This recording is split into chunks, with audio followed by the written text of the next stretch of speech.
Dharmapuri Don Bosco கல்லூரியில் போதைப் பொருள் விழிப்புணர்வு நிகழ்ச்சி. தருமபுரி டொன்போஸ்கோ கல்லூரி மற்றும் ஈரநிலம் ஜனனம் எனும் அமைப்புகள் இணைந்து நடத்தும் போதைப் பொருளின் அடிமைத்தனமும் சமூகத்தில் அதன் தீமைகளும் என்ற தலைப்பில் ஓவிய கண்காட்சி மூலம் விழிப்புணர்வு நிகழ்ச்சி.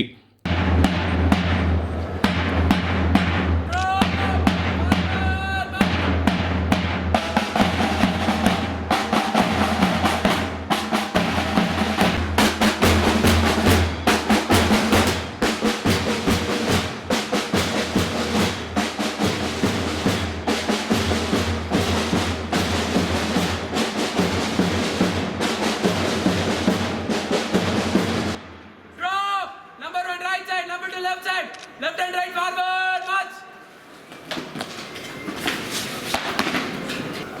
Drop, let's salute. Order.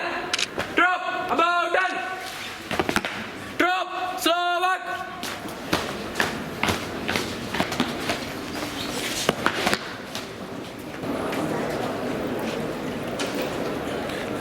July 13/7/2026 அன்று கல்லூரி வளாகத்தில் நடைபெற்றது.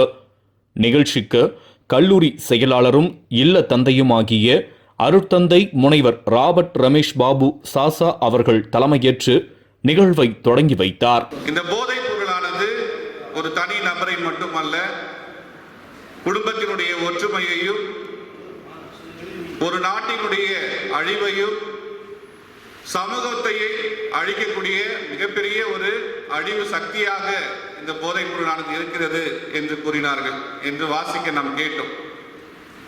இது நமக்கு நன்றாகவே தெரியும். இது எவ்வளவு ஆழமான, மிகவும் ஒவ்வொருடைய வாழ்க்கையும் அழிக்கக்கூடிய ஆபத்தான ஒரு சக்தி என்பதை நமக்கு தெரிந்திருந்தும் கூட பல நேரங்களில் ஆறறிவு பெற்ற நாம் ஒவ்வொருவரும் நம்முடைய மதியை இழந்து இந்த பழக்கத்திற்கு நாம் அடிமையாகி நம்மை வாழ்க்கையை மட்டும் இழப்பது மட்டுமல்லாமல் சமுதாயத்தையும் சமுதாயத்தில் இருக்கின்ற விழுமியங்களையும் அழிப்பதற்கு நாம் வழி தேடிக் கொண்டிருக்கின்றோம், வழி தேடி கொடுக்கின்றோம். அன்பு மாணவர்களே, மாணவிகளே, இந்த போதைப் பொருள் இதனுடைய தாக்கம், சமுதாயத்தில் இதனுடைய தாக்கம் எவ்வளவு என்பதை ஓவியத்தின் வழியாக குறிப்பாக பேசுவார்கள். மேடை போட்டு பேசி அதனுடைய தாக்கத்தை கூறுவார்கள். ஆனால் இப்பொழுது நாம் பார்க்க போகின்றது ஓவியத்தின் வழியாக. அந்த ஓவியத்தில், ஒவ்வொரு ஓவியத்திலும் இந்த போதைப் பொருளினுடைய ஆபத்து என்ன என்று மிகவும் ஆழமாக, தத்ரூபமாக தன்னுடைய கலை வடிவில் இதை நமக்கு எடுத்துக்காட்ட வந்திருக்கின்ற மதிப்பிற்குரிய திரு தமிழரசன் அவர்களுக்கு நாம் பலத்த கரவொலி எழுப்பி அவர்களுக்கு நாம் ஒரு வார்த்தை தெரிவிப்போம்.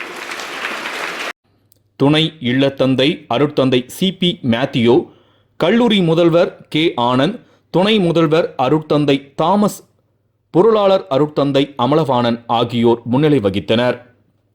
சிறப்பு விருந்தினராக தருமபுரி மாவட்ட காவல், பெண்கள் மற்றும் குழந்தைகள் மீதான குற்றங்கள் பிரிவு கூடுதல் காவல் கண்காணிப்பாளர் திரு K ஸ்ரீதரன் அவர்கள் கலந்து கொண்டு இளைஞர்கள் மத்தியில் அதிகரித்து வரும் போதை பழக்கத்தின் கொடூரங்களை எடுத்துரைத்து போதைக்கு இல்லை என்று சொல்லுங்கள், வாழ்க்கைக்கு ஆம் என்று சொல்லுங்கள் என்ற செய்தியை மாணவர்களுக்கு கூறினார். போதைக்கு நீங்கள் எப்போ நீங்கள் அடிமை ஆகுறீங்களோ அப்பொழுது உங்களுடைய முதல் செயல்பாடு இழக்கக்கூடியது உங்களுடைய மைண்டு. இந்த மைண்டு தான் நம்மளுடைய உடலுக்கு கட்டளைகளை கொடுக்கக்கூடியது. எப்போ கட்டளைகளை கொடுக்கக்கூடிய இந்த மூளை செயலிழந்து போயிடுதோ, அது வேற ஒரு பொருளுக்கு அடிமை ஆயிடுதோ, அப்போ நம்முடைய செயல்பாடுகள் தானாக இடம் மாறும், செயல்பாடுகள் மாறி போயிடும். அப்போ நமக்குடைய மற்றவர்கள் கேலி பேசக்கூடிய அளவுக்கு நம்ம மாறிடுவோம். நேற்று வரைக்கும் நல்லா நிமிர்ந்து நன்னடத்தையும் நேர்கொண்ட பார்வையும் அந்த தெருவில் நடந்து போன பையன் இன்றைக்கி அப்படியே தள்ளாடிக்கிட்டு ஒருத்தர் கையை பிடிச்சி காலை பிடிச்சிட்டு ஆடிக்கிட்டு கூட்டிகிட்டு போகிற மாதிரி ஒரு நிலைமையை உண்டாக்கிடும்.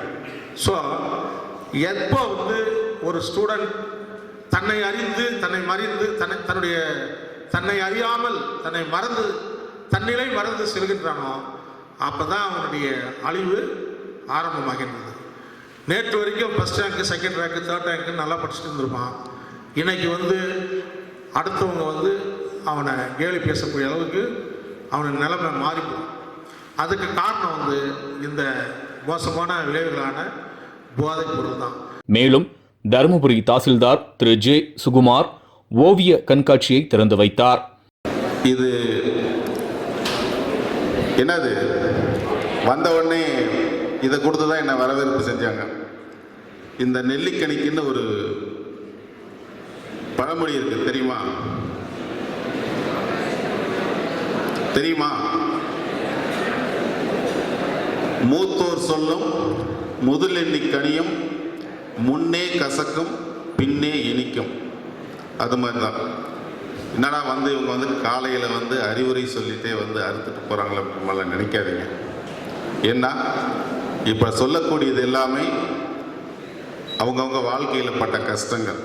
நமக்கு மிக எளிதாக கிடைக்கக்கூடிய விலை மதிப்பற்ற ஒரு செல்வம் எதுன்னா அடுத்தவங்க வாழ்க்கையில் கஷ்டப்பட்டு அவங்க வாழ்க்கையில் ஏற்படுகின்ற அனுபவங்களை நாம் தெரிஞ்சுக்கணும். எல்லாத்தையும் நாம் பட்டே தெரிஞ்சுக்கணும் அப்படின்னா முடியாது. வாழ்க்கை பத்தாத வாழ்க்கை காலம். அடுத்தவங்க வாழ்க்கையில் என்னென்ன நிகழ்வு நடந்திருக்கு, எந்தெந்த சூழ்நிலை நடந்திருக்கு, அவங்களுடைய எக்ஸ்பீரியன்ஸ் என்ன, இதையெல்லாம் படிக்கும்போது தான், தெரிஞ்சிக்கும் போது தான் அந்த தவறுகளை நாம் செய்யாமல் அவர்கள் செய்த சரியான செயல்களை நாமும் செய்து நம்ம வாழ்க்கையில் நம்ம எப்படி முன்னேற்றம் அடையலாம் அப்படிங்கிறதுக்கான ஒரு நல் வழிதான் அந்த அறிவுரைகள். ஓவியரும் ஈரநிலம் நிறுவனருமான திரு என் தமிழரசன் அவர்கள் மாணவர்களிடையே ஓவிய கண்காட்சியில் இடம்பெற்றுள்ள ஓவியத்தின் முக்கியத்துவத்தை எடுத்துரைத்து சிறப்புரையாற்றினார்.